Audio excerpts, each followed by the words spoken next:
Donc, je donne la parole d'abord à Odile Morin et ensuite, ça sera pour Romain Quegif. Monsieur le Président, chers collègues, alors je ne vais pas prendre 9 minutes au lieu de 2 minutes 30 comme vos collègues, mais un petit peu plus puisque je me suis préparé dans l'hypothèse d'un temps beaucoup plus long. Cette délibération, elle définit les objectifs poursuivis par le PLUH, les modalités de concertation, les modalités de collaboration, et ça décide, comme vous l'avez dit, d'ouvrir la concertation au public. Alors, il faut faire quelques petits rappels, même si vous les avez faits. C'est un plan local d'urbanisme intercommunal et d'habitat dont le but, c'est d'articuler l'ensemble des politiques publiques dans un projet de territoire et d'en assurer la cohérence. Et le nôtre, donc, concerne Toulouse Métropole. Si nous sommes obligés aujourd'hui de refaire un PLUH, c'est parce que le précédent a été annulé par la justice, comme votre plan de déplacement urbain. Et selon le tribunal, l'analyse de la consommation d'espaces naturels et agricoles au cours des 10 années précédant l'approbation du PLUH et la justification des objectifs de modération de cette consommation retenus par le projet d'aménagement et de développement durable, le fameux PADD, présentaient des insuffisances substantielles. Et pour le plan de déplacement, c'est l'absence de scénario alternatif qui a péché, alors que nombre d'associations avaient pourtant fait des propositions. C'est pourquoi nous sommes actuellement revenus à des documents pour chaque commune, des plans locaux d'urbanisme ou des plans d'occupation du sol, et qu'il manque donc une vision à l'échelle de l'ensemble du territoire. Nous devons donc refaire ce document programmatique qui fixe les priorités d'utilisation du foncier, la constructibilité, la répartition des activités, les zones d'espace naturel à conserver, la biodiversité, le tout par zonage.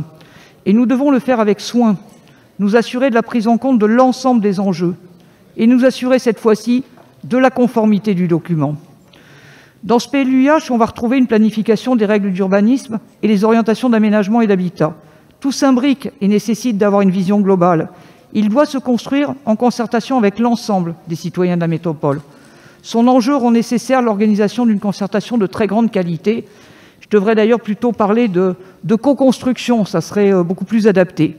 Or, vous commencez déjà par ne pas inviter les simples élus de la métropole. Il va aussi falloir cette fois-ci vraiment écouter, entendre et prendre en compte les analyses des associations du territoire qui ont dû vous poursuivre suite au précédent PLUH pour obtenir la reconnaissance de leurs critiques légitimes. Or, il n'est qu'à voir ce qu'il se passe pour le plan climat, où vous avez encore récemment écarté leur expertise plutôt que de vous en saisir pour co-construire un plan à la hauteur de l'enjeu. Pour ce plan, nous aimerions que vous saisissiez de notre proposition de co-construction réelle avec les habitants et les associations. J'aurais pu vous abreuver de plein de sigles et vous rappeler les nombreuses obligations de cohérence entre les documents d'aménagement, les plans de déplacement. Nous pourrions rester à des échanges entre spécialistes et élus et ne faire que le minima sur la concertation. Pourtant, c'est bien le quotidien de nos concitoyens qui, au final, va être impacté positivement ou négativement par ce plan, parce qu'il va définir à quel endroit ils peuvent se loger, construire ou devenir locataires, quels moyens de déplacement ils auront, dans quels environnements ils seront. Alors ça pourrait être des cités dortoirs ou des bocages habités. Ils sont souvent plus habités que bocages d'ailleurs. De quels équipements et services publics ils disposeront à proximité. Alors puisque ça les concerne, nous devrions nous appuyer sur ce que des habitants sont capables de produire en matière de propositions de co-construction. Pourtant, dans votre délibération, il y a d'énormes manques. Par exemple, comment seront choisis les élus référents de communes et représenteront-ils bien la diversité politique? Les membres de l'opposition ont des positions qui pourraient contribuer à l'analyse. Les modalités de concertation avec la population sont également minimales. Pour l'information par voie de presse, nous demandons à minima que soit précisé quels sont les médias supports, le nombre d'apparitions, l'emplacement dans le journal, et s'il s'agit de supports papier ou numérique. Pour l'information par voie de presse, nous demandons que soit précisé, je me répète, nous demandons également un boitage complet et de l'affichage dans les rues. De plus, le mode atelier, avec la limitation de participants et le débat en visioconférence, va forcément écrémer les participants au débat, rappelons la fracture numérique. Et les lieux et débats annoncés sur le site internet et par voie de presse. Par voie de presse, si c'est les annonces légales, ça ne va pas très loin. On peut mettre des affiches dans les territoires et distribuer les flyers. Pour la restitution, nous demandons d'ailleurs à pouvoir accéder au fichier source complet, à toutes les données. Alors que nous savons tous que la co-construction permet de limiter les éventuels contentieux, et vous avez bien besoin d'apaiser la situation, il faudra néanmoins que cette fois-ci vos données soient sincères. C'est pourquoi, au lieu de se limiter à amender votre délibération, je vais vous parler... Vous êtes déjà au double du temps recommandé, donc c'est-à-dire que vous êtes en train de diminuer le temps des autres personnes. Je vais vous redonner la parole par courtoisie à votre égard, mais je ne vais pas tarder à vous couper, je préfère vous prévenir à l'avance. C'est pourquoi, au lieu de se limiter à votre amendement, je vous propose les 9 conditions d'Étouvie. Alors Étouvie, c'est au nord, dans la Somme, c'est un quartier d'Amiens. Et dans le cadre d'un programme de rénovation urbaine dans ce quartier, des habitants frustrés des conditions de, entre guillemets, participation, ont écrit collectivement les 9 conditions nécessaires qu'il aurait fallu réunir pour réussir ce qui était présenté comme une démarche de co-construction. Je souhaite vous les proposer. Petit 1, établir au départ un accord entre les partenaires de la co-construction. 2, obtenir toutes les informations nécessaires à la compréhension du sujet. 3, avoir le temps de mener des réflexions et de rencontrer les habitants. 4, avoir la possibilité de faire étudier des variantes ou des contre-propositions. 5, avoir des interlocuteurs disponibles, joignables par mail et par téléphone. 6, obtenir des réponses au courrier et des rendez-vous dans des délais raisonnables. 7, avoir des temps de discussion équitables. 8, avoir des temps de négociation sur les points de désaccord. 9, disposer au moment des délibérations et des décisions des élus de tous les documents nécessaires. On est très loin de ce qui se fait aujourd'hui, mais je pense que si on veut... Voilà, vous avez énoncé vos 9 propositions, donc je donne la parole à Romain Cugive. Je voulais dire, pour répondre à M. Cugive, quant à Mme Morin, bien évidemment, la concertation, nous y sommes très attentifs. Je vais vous raconter une histoire. J'ai lu un article des Échos, qui est récent, hein, qui date d'hier, et d'une commune qui est à proximité, dans la région parisienne, une école désaffectée, une école qui tombe en ruine. Le maire veut bien sûr détruire cette école pour construire dans un espace qui est en reconstruction de la ville sur elle-même, donc c'est vertueux, et construire 50 logements. Il a consulté sa population, ils ont dit non. Résultat, il n'y a pas d'école, il n'y a pas les Échos, hein, il n'y a pas de projet, 50 logements, et il y a une école désaffectée qui est sur le terrain. Voilà. Donc, à un moment donné, oui, il faut consulter les populations, oui, il faut travailler avec les populations, mais à un moment donné, ça a sa limite aussi, parce qu'on ne fera jamais l'unanimité sur des projets, et il faut malgré tout que Mme Morin intègre cela, parce que nous n'y arriverons pas. Voilà, donc c'est ce que je voulais évoquer. Et j'allais rajouter une petite chose aussi sur les motifs, l'échec, le soi-disant échec du PLUiH. Ça n'est pas une association qui a fait le recours, c'est un particulier. Mais ce particulier a fait le recours suite à un travail de concertation avec les habitants de tout un secteur. Et c'est parce que nous avons travaillé avec les habitants, parce que nous avons défini quelles étaient les possibilités d'accueil de population dans ce quartier, parce que nous avons écouté les habitants, et bien qu'il y en a un parmi eux qui n'était pas content, qui a fait un recours, et c'est ce recours-là qui a annulé le PLUiH. Donc c'est vraiment un intérêt privé, un intérêt particulier qui s'est opposé à un intérêt collectif dans un quartier, qui a annulé un projet d'intérêt général. Alors là, voilà le résultat voilà, je ne sais pas comment le dire, je suis désolée, mais c'est vraiment désespérant. Voilà. C'est important de le dire. Je vais donner la parole à Mme Cabane qui la demande, hein, mais c'est important ce que vient de dire Annette Legnaud, parce que nous avons entendu, lors du débat relatif à la 3e ligne de métro, qu'on devrait écouter telle ou telle association. Et j'ai entendu dire, M. Moudin, vous auriez dû écouter les associations, et si vous aviez écouté les associations, le PLUiH n'aurait pas été annulé. Ça n'a strictement rien à voir. Et c'est très important de dire qu'aucune association, à part dans telle ou telle commune sur des cas très particuliers, aucune association, je dirais généraliste, n'a attaqué le PLUiH. Aucune. Faux. C'est uniquement uniquement des intérêts particuliers. Et la FNE? C'est des intérêts particuliers qui ont prévalu, et c'est en réalité pour tirer plus d'argent de leur terrain qu'ils ont attaqué le PLUH. Et donc c'est très paradoxal. Quand je vois qui dit que le PLUH était un échec, je suis très très étonné de voir que c'est de ce côté-là de l'Assemblée que l'on défend la rente foncière. J'en suis très étonné. Madame Morin. Oui, Monsieur le Président, je voudrais m'inscrire en faux sur les affirmations de Madame Lignot quant au fait qu'il n'y aurait eu que des intérêts particuliers qui auraient attaqué le PLUH. Je rappelle que sur les 41 requêtes déposées, il y avait la requête de FNE et de Nord Envie. FNE, qui est France Nature et Environnement, qui est une association qui ne défend absolument pas des intérêts particuliers, mais justement le fait de prendre en compte la question climatique. Voilà, je crois que c'est important et je ne pense pas que vous allez me laisser beaucoup plus de temps pour répondre, mais il y a plein d'éléments sur lesquels j'aurais pu répondre aussi. Merci. Merci d'avoir fait. Moi, je voudrais donner quelques précisions avant d'en finir avec ce débat. D'abord, des précisions à Madame Morin sur 2 points. Elle disait il n'y a pas que des particuliers qui ont fait des recours, il y a aussi des associations, ou du moins une, la FNE. Moi, je parlais du recours qui a abouti. Le recours qui a abouti, c'est-à-dire le levier juridique dont s'est servi le trio de juges pour annuler notre PLUH, ce n'est pas celui de la FNE, c'est celui, je vous le répète, d'un particulier du quartier de La Fourguette, dont le foncier avait vu ses droits à construire diminuer. À partir de là, évidemment, la valeur, l'argent qu'il pouvait en retirer était amoindri, et nous l'avions diminué au PLUH par rapport au PLU pour entendre justement la volonté des citoyens.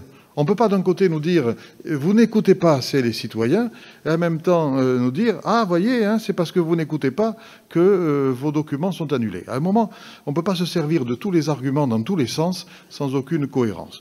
La deuxième précision que je voulais donner à notre collègue Odile Morin, ça fait plusieurs fois qu'elle parle, mais quand est-ce qu'on va avoir un nouveau PDU? Donc c'est l'occasion de donner la situation juridique. Quelle est la situation juridique aujourd'hui? Le PDU a été annulé, comme vous l'avez dit, le PDU de 2018. À l'heure où nous parlons, la Cour administrative d'appel est saisie d'un recours. Donc, il y a appel sur la décision du tribunal administratif. Ce qui veut dire que, dans la mesure où nous sommes en appel, aujourd'hui, nous ne sommes pas sans PDU, nous sommes avec le PDU de 2012, qui est un PDU que certains connaissent bien ici, puisqu'ils en ont été les artisans. À partir de là, qu'est-ce qui va se passer? Soit la Cour administrative d'appel donne raison à Tisséo, et à ce moment-là, le PDU de 2018 est rétabli. Soit elle donne tort à Tisséo, elle confirme la décision d'annulation du tribunal administratif, et à ce moment-là, le PDU de 2012 est confirmé. Voilà la situation juridique. Et donc, qu'est-ce qu'il nous faut attendre? Il nous faut attendre la décision de la Cour administrative d'appel pour déclencher une modification, soit du PDU de 2012, soit du PDU de 2018, puisque forcément, il y a de nouveaux projets, il y a de nouvelles exigences légales, et c'est pour le PLU comme pour le PLUH. Le temps s'écoule, entre-temps, il y a de nouvelles dispositions. Donc voilà la situation, il ne s'agit pas de retarder quoi que ce soit, il s'agit de connaître la situation juridique pour ne pas parler en l'air et faire n'importe quoi. Et à partir du moment où la Cour administrative d'appel aura tranché, nous verrons à partir de quel document, celui de 2012 ou celui de 2018, que nous travaillerons pour le développer. À Romain Cugif, je voulais dire juste quelque chose. Il dit c'est le fruit d'un échec, en parlant du PLUH, l'échec du PLUH. Et puis vous dites, à partir de cet échec, essayons de rebondir et formons une nouvelle ambition. Moi, je n'admets pas le terme d'échec. Je ne l'admets pas. Parce que ça serait rayer d'un trait de plume 4 ans de travail collectif, de qualité, qui a été reconnu dans les débats au tribunal administratif, qui a été reconnu. Et donc, ce PLUH c'est vraiment un travail collectif. Karine Traval-Michelet l'a dit, le fruit aussi d'un consensus politique total. Donc moi, je ne peux pas qualifier cela d'un échec. Voilà. Il y a un échec sur le plan juridique, sur le plan judiciaire, mais le PLUH en échec, certainement pas. Là où on est d'accord, effectivement, c'est saisissons cette opportunité. Alors, vous l'appelez un échec. Nous, on appelle l'opportunité ou la situation pour, effectivement, aller plus loin. Et ce qu'on est en train de faire à travers la délibération d'aujourd'hui, Annette Legnaud l'a bien dit, c'est que nous démarrons un nouveau PLUH à partir d'aujourd'hui. Les élus en ont déjà largement discuté depuis plusieurs mois.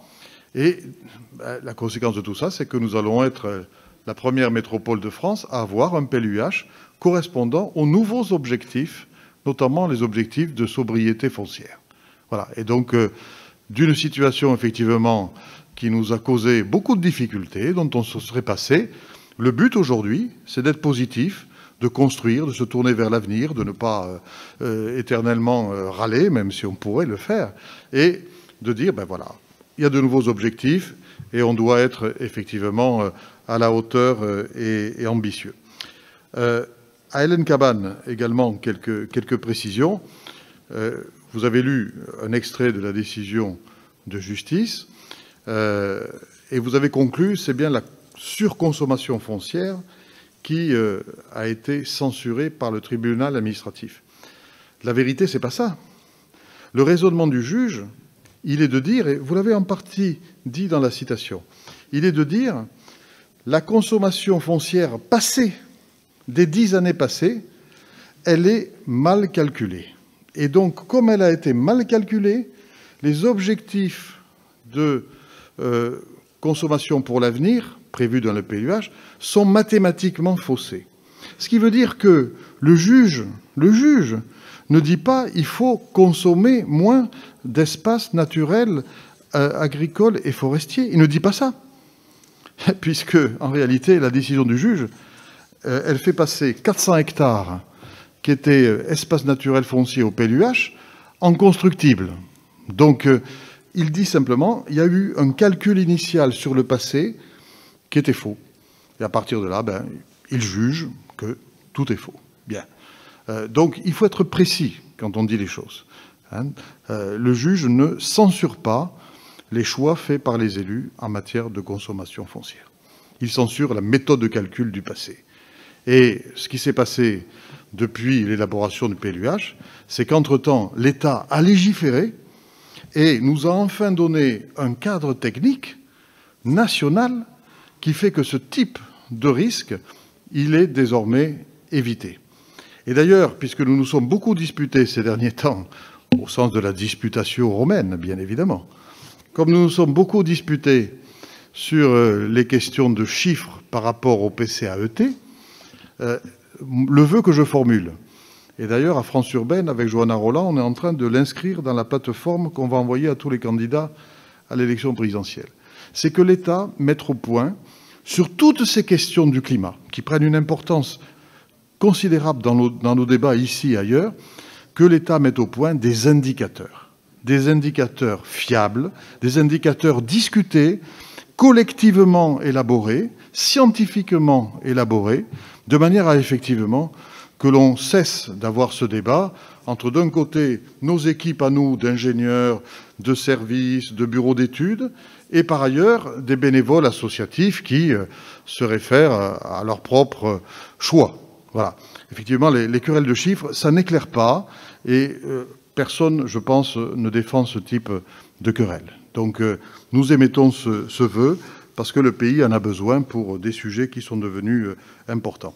Dernière précision que je voulais vous donner, Madame Cabane, vous évoquez pour le futur PLUH la nécessité de faire concorder davantage les choix d'urbanisme et de développement urbain avec le développement du transport autour de la 3e ligne de métro. Je suis d'accord avec vous sur le principe.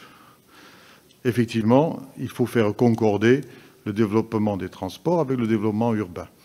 Par contre, tout de suite, et pour le compte-rendu, je tiens à ne pas cautionner le chiffre de 150 000 habitants que vous avez donné comme devant s'installer dans le corridor de la ligne du métro, parce que c'est un chiffre qui n'existe pas, qui ne sort de nulle part, qui n'a été concerté avec personne. Et donc là aussi, autant sur le principe, on peut converger, mais sur le chiffre précis, vous êtes arrivé à des conclusions. On n'en est pas là. Hein, vous êtes à la conclusion alors qu'on n'a pas commencé à élaborer le PLUH.